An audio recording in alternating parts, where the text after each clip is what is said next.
প্রতিবেশী, পাড়া প্রতিবেশী, বন্ধু যারা ভোটার, তাদেরকে সাথে নেবেন।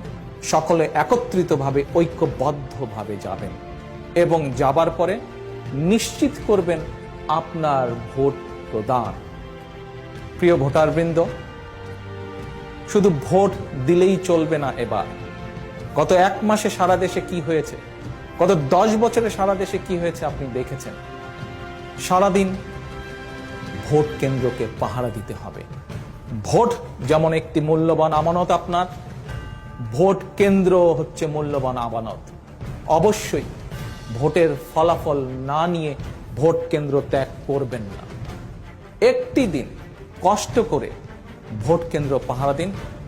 ইনশাআল্লাহ বিএনপি তথা ঐক্যফ্রন্ট আপনাদেরকে 5 বছর পাহারা দেবে।